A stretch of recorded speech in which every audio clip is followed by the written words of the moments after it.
Okay, time for a new video. Welcome back to my channel, or hello if you're new. This is yet another Eurovision 2025 related video here on my channel, and today I am going to be previewing semi-final 1 of this year's edition of the Eurovision Song Contest, which, as we all know, gets going tomorrow night in Basel, Switzerland. As always, you're welcome to let me know your thoughts on anything I discuss in today's video by leaving a comment down below, and as always, there are links in the description to my other social media pages. Check them out if you so wish.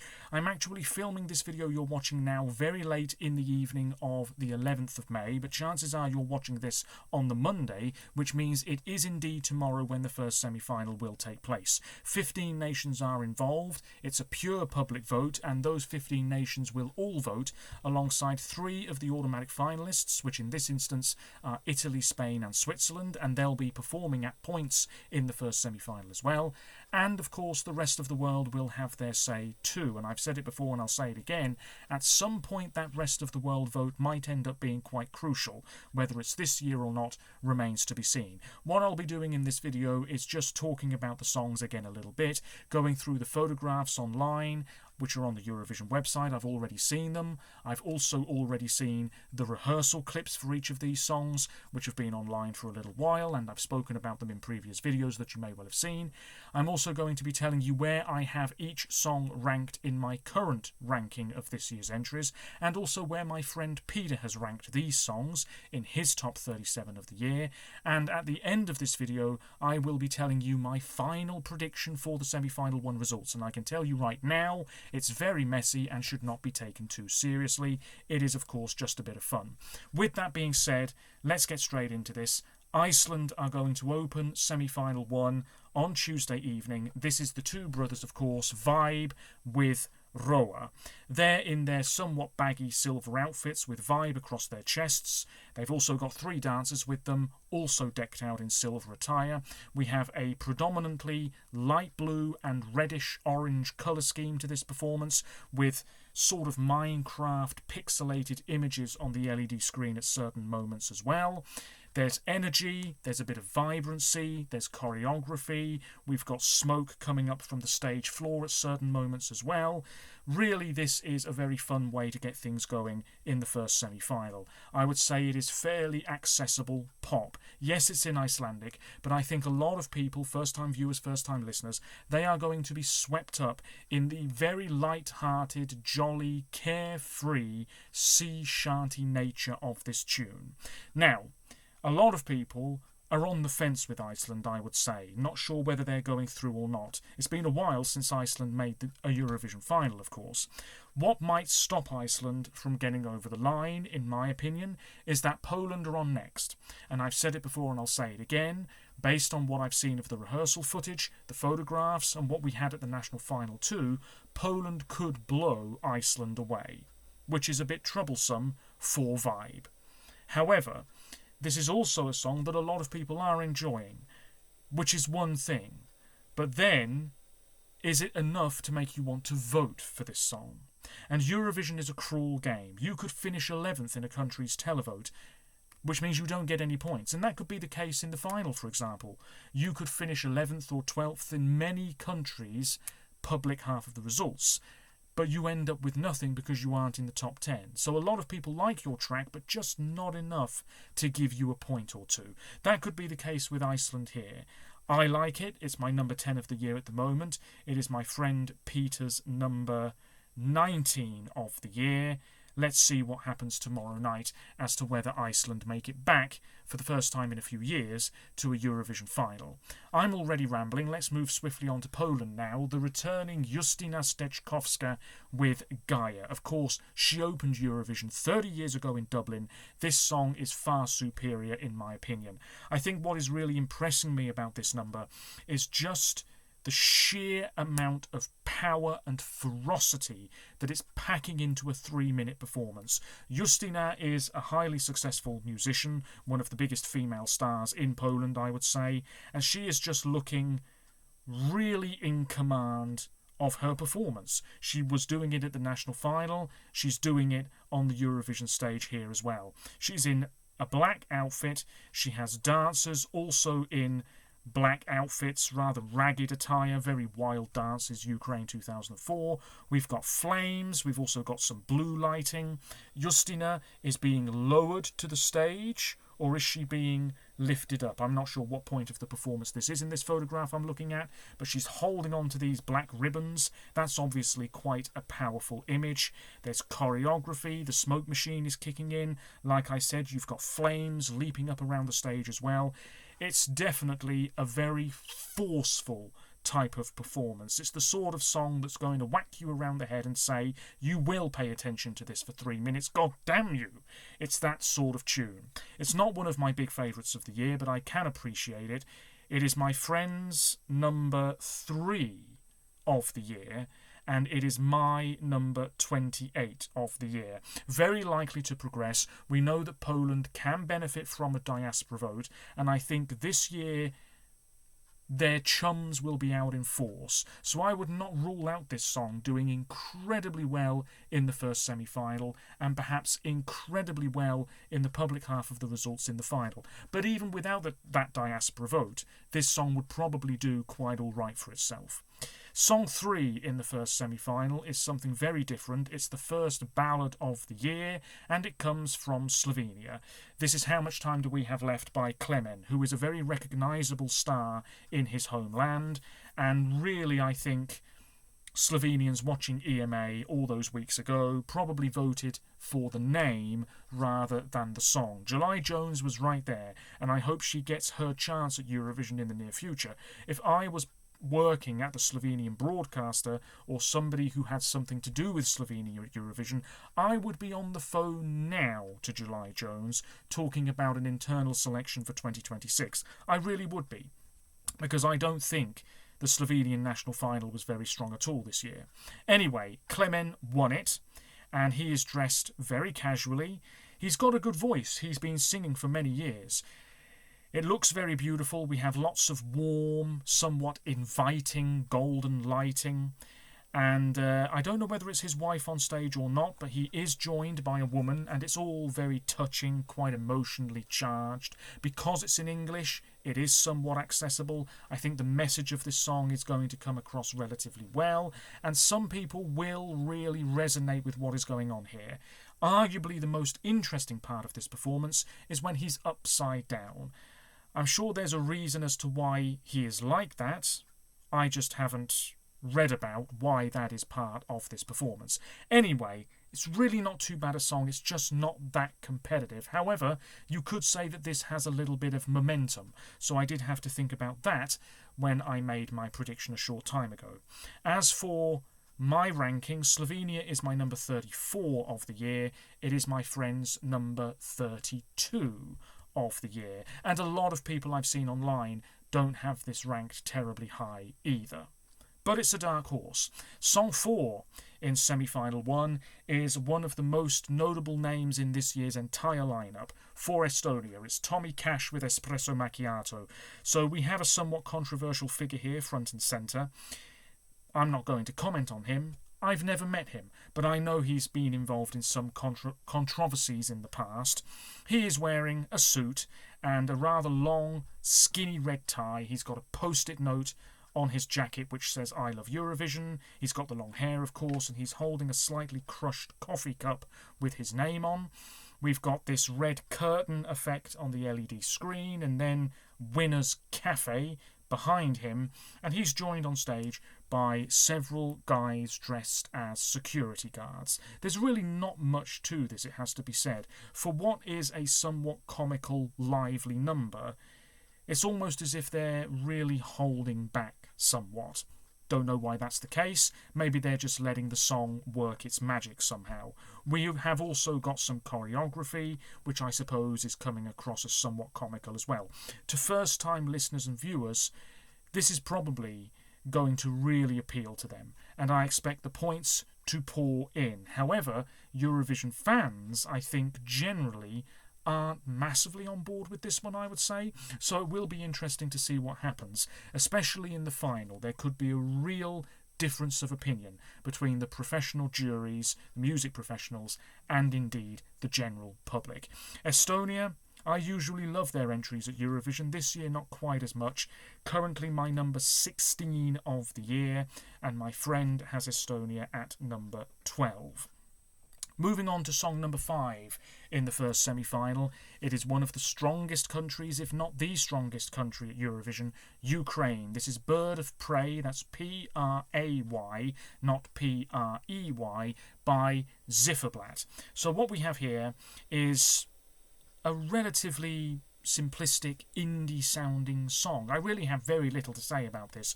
At the national final, we had a very nature-looking theme to the performance. That's now gone, and instead we just have various different colours and lights streaking across the stage, streaking across the arena.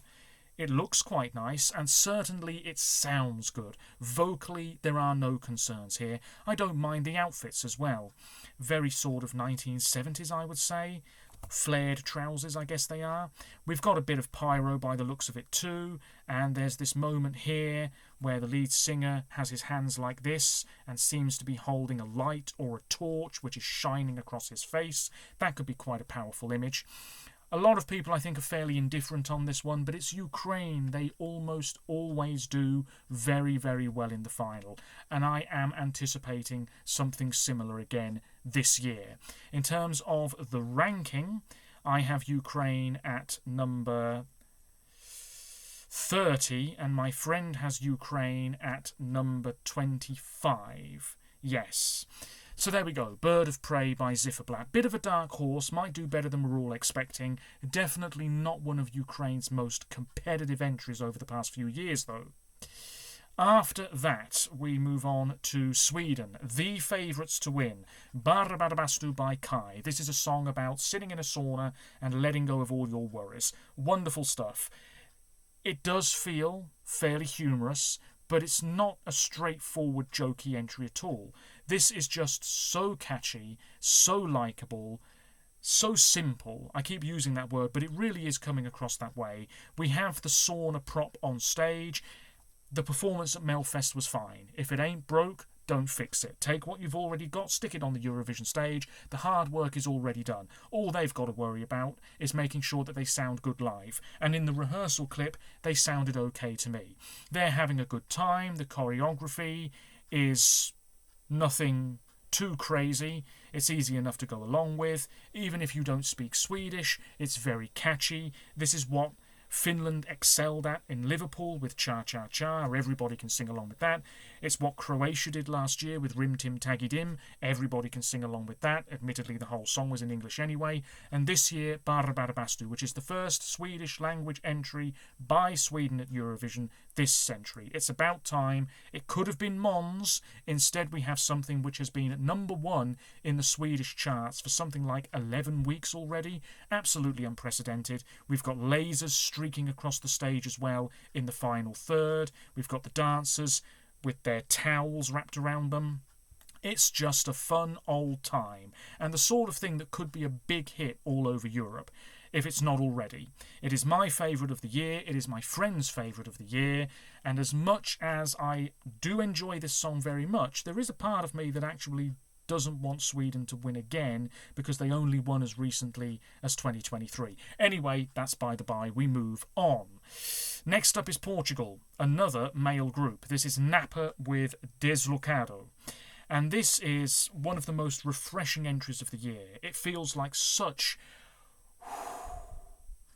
a breath of fresh air, such a calming tone coming in after the really bouncy Swedish number.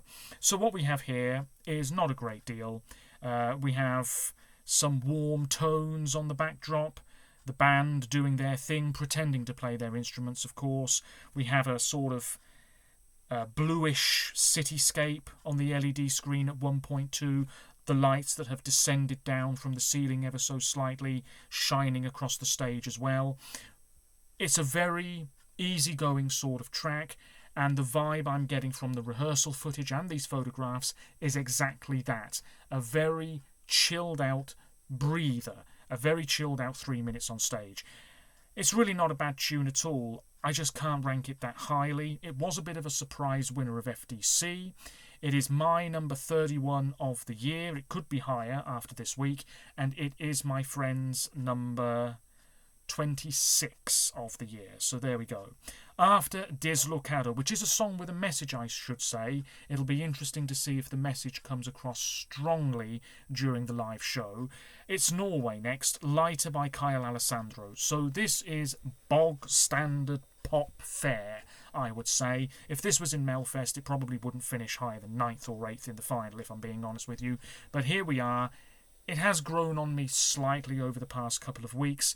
I just don't see this as the best Norway could come up with. But anyway, Kyle is there, young chap in this sort of warrior get-up. He's got dancers with him, similarly dressed. We've got flames going across the edge of the stage. We have pillars on the screen behind him.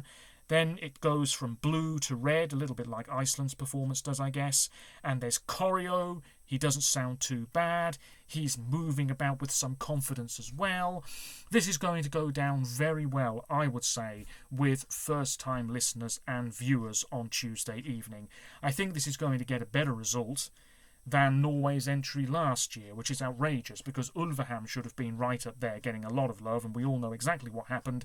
Absolutely shafted. But this, I think, is a safer and more pared back style effort. You know, Ulveham was more of a risk. That's what I'm trying to say. This feels as though it's a bit more, you know, cool, calm and collected. Anyway, I know a lot of people really enjoy this. I'm sure it will come alive live. It is currently my friend's number 8 of the year, and it is my number 23 of the year, but that could rise a few places after the week is over. After Norway, it's Belgium. So I was very impressed with this rehearsal clip. Very impressed indeed. Looking a hell of a lot stronger than it did at the national final, if you ask me. This is Red Sebastian with strobe lights. He is one of the strongest male vocalists this year. Of that there is no doubt. He is hitting some very high notes indeed. And he's got dancers on stage with him, all dressed in red. That is obviously the predominant colour scheme here. And it is looking really very strong. It's looking like some sort of MTV, EMA or VMA performance. It's looking really professional, really slick. Very, very solid stuff indeed. The song itself is a sort of techno banger. It feels very old school. I suppose we have things like this come up at Eurovision every now and then. He won the Belgian national selection very comfortably. And then everybody sort of forgot about this song a little bit. That's what it feels like to me. And now it's coming up on the rails again at just the right time. The jurors in the final could love this. There's really nothing to fault here, I would say. But the public, I don't know. It could be a different situation altogether. We'll just have to wait and see. Certainly, I am impressed by what I'm seeing and hearing. Belgium are currently my number 21 of the year and my friend Peter's number 18 of the year. So we have a slightly similar opinion on this particular number. It really is a pulsating, sort of thumping bass sort of track. My God, I'm rambling. We move on to Azerbaijan. This is Run With You by Mama Gamma. I don't think one single person is really talking about this track. In fact, some Eurovision fans have probably forgotten Azerbaijan are even involved. It's quite remarkable because this is a country that has won before and always used to qualify and do quite well for themselves. But over the past few years, their form has been shoddy to say the least. This is their strongest effort for a number of years, in my opinion. It's an all-male group, black outfits, fire all around the stage, a hula hoop floating above the band. It does look a little bit odd. Don't really know why that's there. And we've also got a sort of half polo mint structure on stage as well, with a couple of dancers. And there are dancers on the backing screen too. It is predominantly a red and orange colour scheme that we have here. I'm not sure I'm really liking that, but it is what it is. Really don't mind this song. Really don't mind it at all. It's fairly catchy. And they seem to be having a good time. There is energy on display here, but this is suffering from a real lack of support. So I think it's a huge uphill battle for Azerbaijan tomorrow to really get some love. As for the rankings, which I nearly forgot about, my friend has Azerbaijan at number 22, and I have Azerbaijan at number 25. After Azerbaijan, it's another up-tempo, somewhat lively number, Tutta l'Italia, the San Remo Music Festival theme song, performed by Gabri Ponte. And this is a song that I think has actually taken quite a step back in terms of, I suppose, how loved it is. Maybe I'm talking a load of shite, but it seems to me as though attention has really shifted elsewhere, and this song maybe isn't getting quite as much attention as it once did.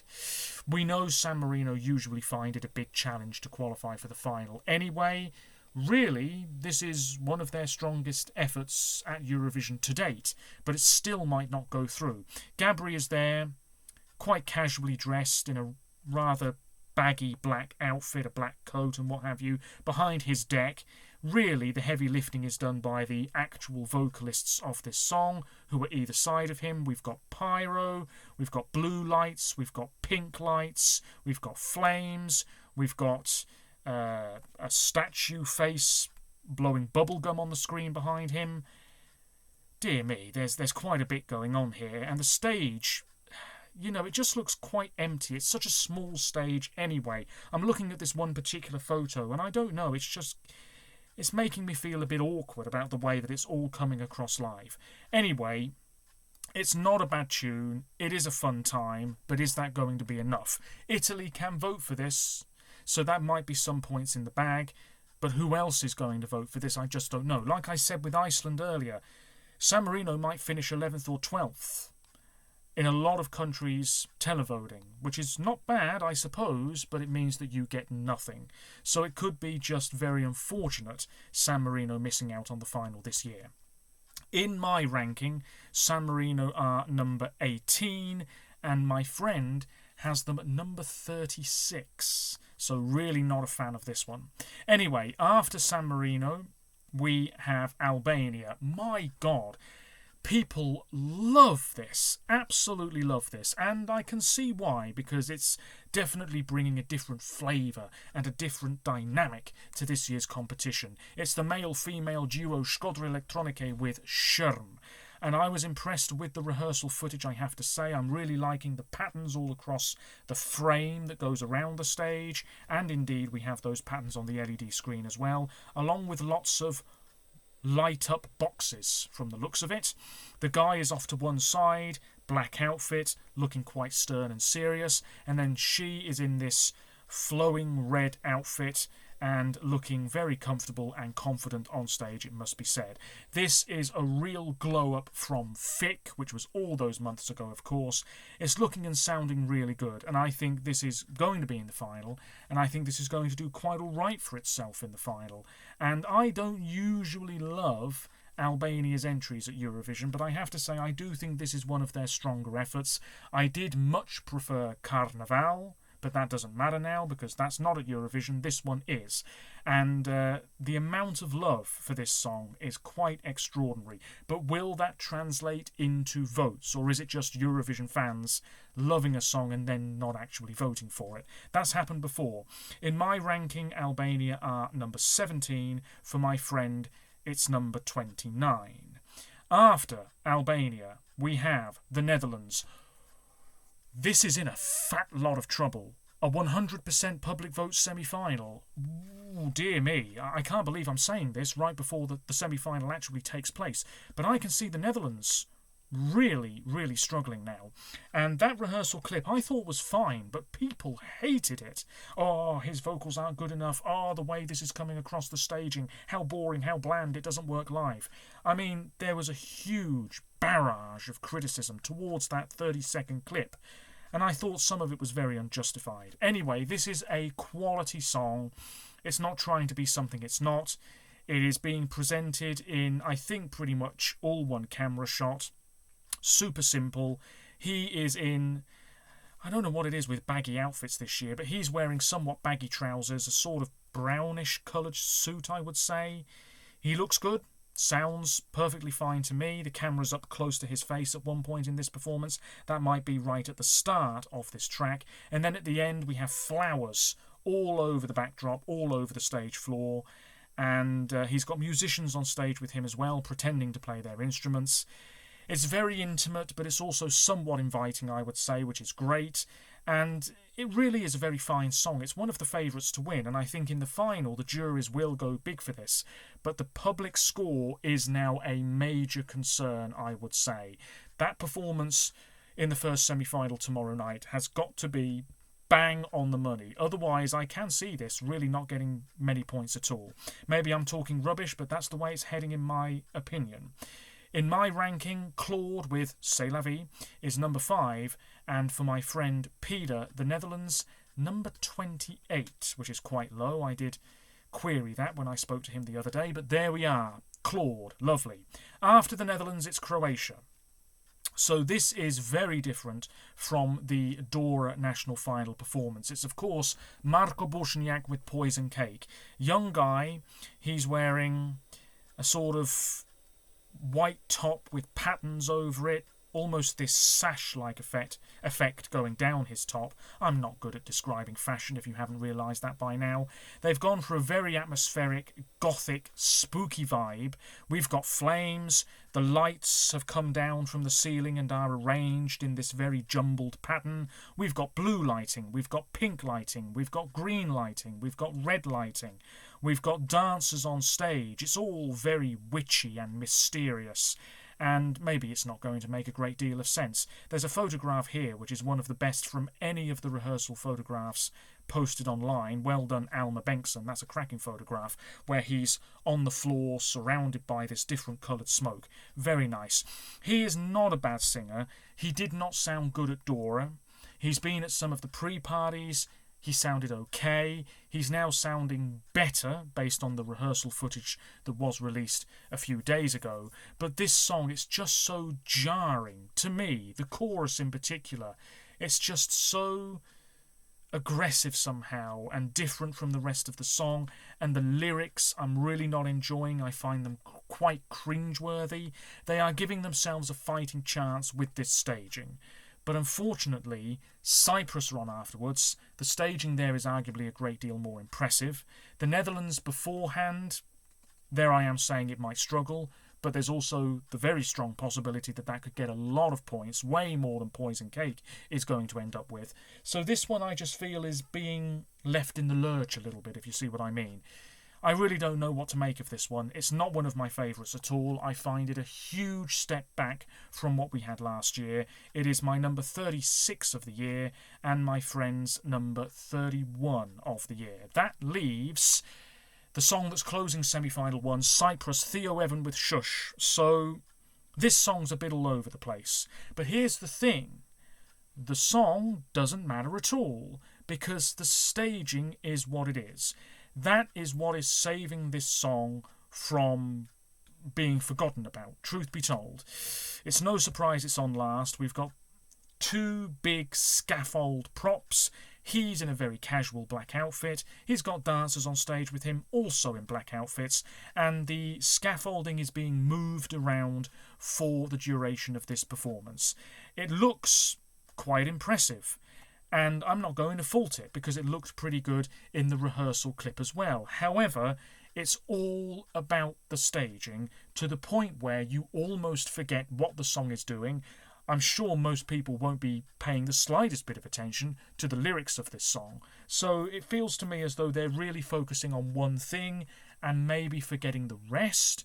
And as such, this might not do incredibly well in the final. I think it's going to get there last in the running order. There is some momentum behind this song now that wasn't there maybe a fortnight ago. Taking a look at the ranking, for me it's my number 22 of the year, and for my friend it is his number 15. And Cyprus do tend to punch above their weight more often than not, it would appear, at Eurovision. So this might do really, really well. You never know. Top 3 in the first semi-final. I wouldn't be surprised by that. Anyway, that's everybody, I believe. Really not too happy with how I rambled on about any old thing there. But that's it. 15 songs. So now it is time to take a look at my prediction, which I finished up several hours ago. I want to make it very clear, this is all over the place. It really is.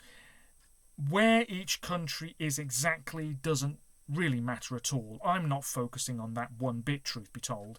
I am more bothered about trying to get 10 out of 10. But even then, it doesn't matter. It's just a bit of fun. Anybody who makes predictions, I think, doesn't need to take it that seriously. So what I've done is the same as what I've done for many years now, and I've been making predictions to do with Eurovision since well before I started on YouTube. I've got stuff going back to about 2008, things like that. So I've been doing this a long time, and I don't pretend to be some sort of oracle or guru when it comes to predicting Eurovision results. Usually I get 8 out of 10. I am sure the hardcore fans out there get 10 out of 10 a lot more frequently. Anyway, I have judged each song out of 100 across various categories. The vocals, which is based on the rehearsal footage predominantly. The staging, which is based on the rehearsal footage and the photographs that have been released. The betting odds, as of pretty much right now. Stage presence, charisma, confidence, all of that is sort of bundled into one. I talk all the time about owning your performance. So really that's what that category is. Does your confidence shine through enough? Did it at the national final, if there was one? Did it at the pre-parties, if you were there? Does it in the rehearsal footage that was released a short time ago? Then we have momentum, which is perhaps the most important category of all. If your song is getting a bit of buzz, like Ireland last year, at just the right time, that is definitely worth keeping an eye on. And then we have my prediction, which is essentially forgetting everything and just ranking the songs top to bottom, bottom to top, without taking into consideration any other factor. You work out the average score, sort it top to bottom, bottom to top, and then you have your prediction. Now, when I made this earlier, I couldn't believe where some countries were. So I'm sure many of you are going to find this absolutely ridiculous when I tell you exactly how it's looking in a few moments' time. But really it doesn't matter. With that being said, let's announce the qualifiers in a random order, shall we? Let me do this. Here we go. The first qualifier for the grand final is Norway. Yes, I think Norway are going to be in the final, maybe not by a terribly comfortable margin, but this is safe. It's easy to go along with. It's not doing anything terribly fancy. First-time listeners, first-time viewers, in a sea of very expressive entries, this one just might be ticking a lot of the right boxes for them. So Norway in the final. Well done, Kyle. The second qualifier is Albania. Yes, I think this one is going to be in the final, and I think a lot of people are going to enjoy it for what it is. However, I am definitely not one of those Eurovision fans thinking that this is really going to be up there, getting 12 points after 12 points and maybe winning. I think Tirana 2026 is maybe going a bit far, unless all of the other favourites completely mess up and have some sort of collective aneurysm. Maybe then Albania will win, but I don't see that happening myself. Nevertheless, Albania in the final. The third qualifier is Ukraine, Zifferblatt Bird of Prey. Anybody who thinks this is not going through, I can only assume you are drinking something funny, because Ukraine always go through. They could stand there and fart for 3 minutes and still get a lot of love. Let's be realistic here. Okay, maybe that was a bit harsh, but this Ukrainian song, it's going to be in the final, and they will probably do quite well for themselves in the final. At some point, though, they won't qualify. It will happen at some point. Anyway, qualifier number 4 is going to be Poland. Welcome back to the final. This is going to be right up there, I think, getting a lot of love from all corners of the continent. The diaspora vote, yes, I suppose it has to be said, will play its part this year, I'm sure. Even if it didn't, I think this is still going to get a lot of points. Safely through to the final, if you ask me. 1, 2, 3, 4. The fifth qualifier is Estonia. Yes, indeed. Going through without breaking much of a sweat. Tommy Cash, of course. Espresso Macchiato. He knows he's going to be in the final. We know he's going to be in the final. But are Estonia winning this year? I don't think so. 3, 4, 5. The sixth qualifier is Sweden. Of course. This is surely winning the semi-final. very comfortably, at a canter. I think a lot of people are feeling the same way. Even if it's not your favourite of this semi-final, this is absolutely the one to beat at this moment in time. The 7th qualifier is going to be Cyprus. Yes, I'm fairly indifferent on this track, but I can see this going through. It is definitely, in terms of the staging, one of the most standout tracks this year. Theo Evan will be in the final on Saturday, and because of the staging, might be placed somewhere around a commercial break in the running order.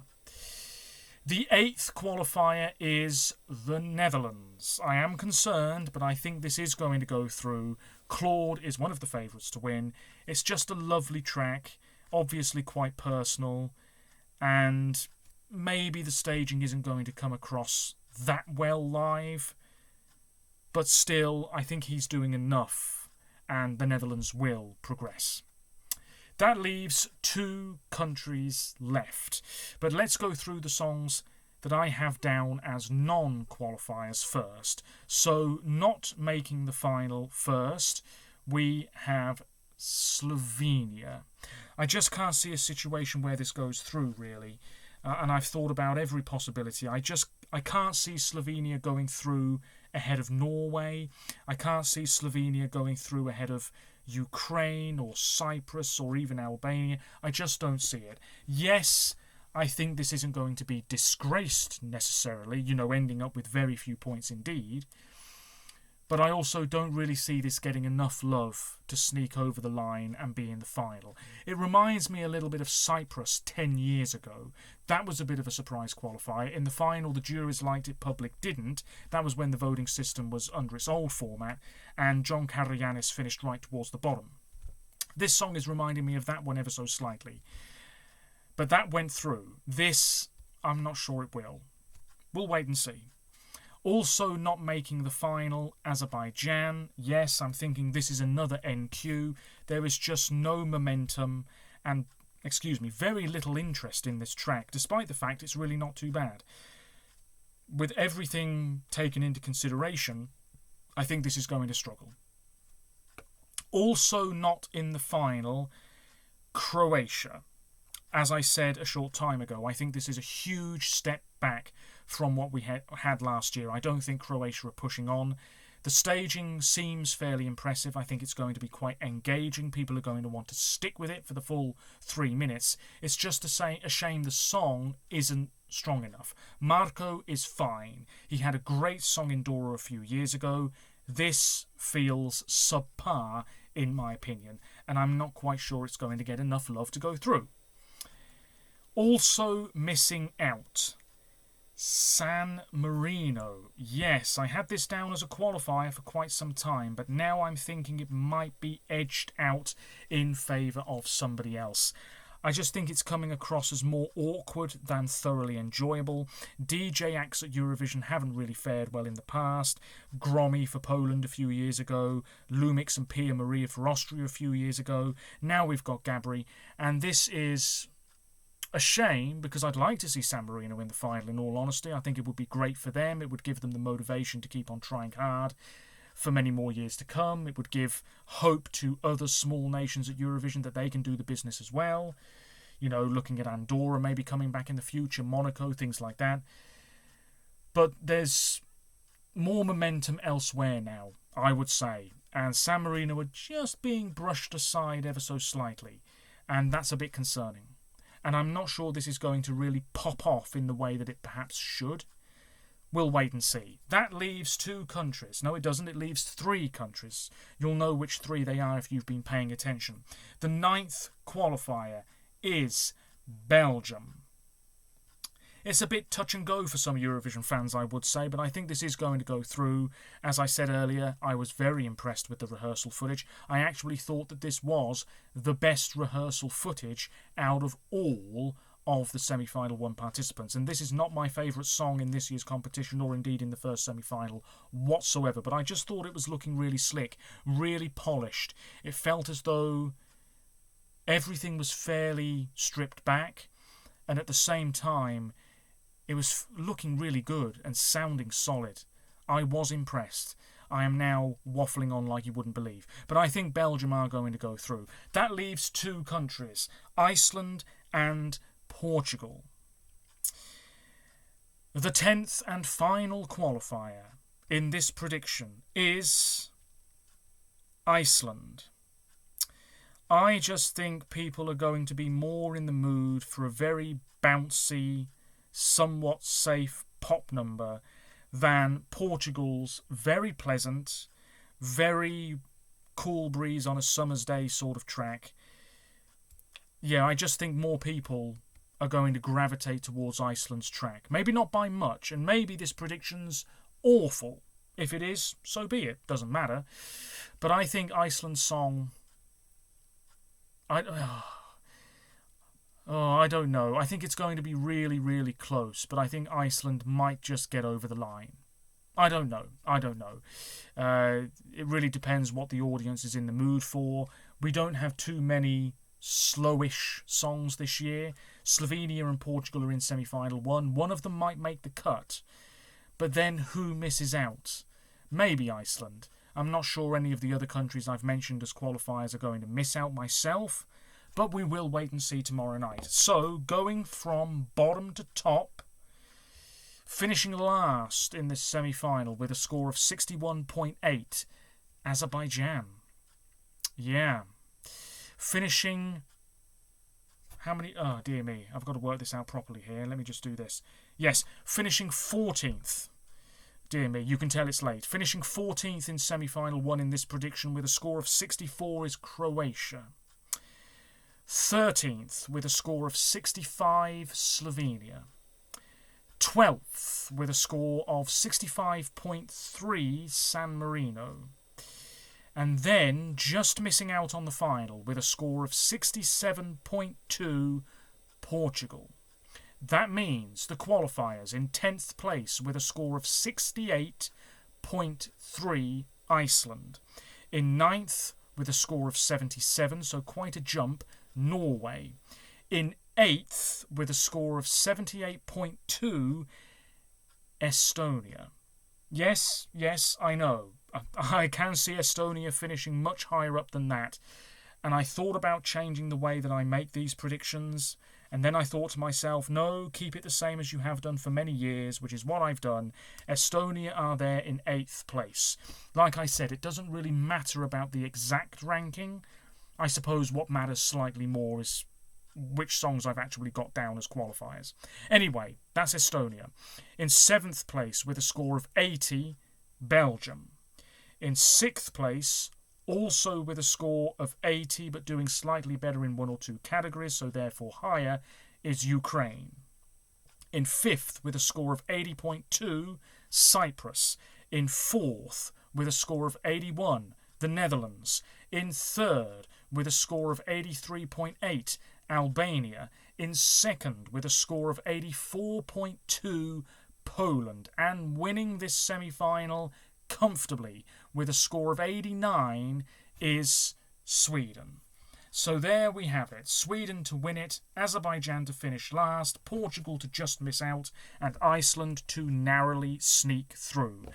I am going to leave it there because my voice is shot to pieces, but I will be back, all being well, with a video reacting to the semi-final one results as they come in, and I will upload that video as soon as I possibly can after the results are over and done with. Let me know your thoughts. Like I said with the prediction, don't take it too seriously. It's just a bit of fun. I've been doing it for years, and if it's anything like in previous years, 8 of those countries will go through. So we'll see what happens. Until next time, thank you so much for watching. Take care of yourselves. I know the waffling doesn't bother many of you, but it certainly bothers me. I will work on that moving forwards. I'll see you again soon. Take care of yourselves. Stay safe. And bye for now.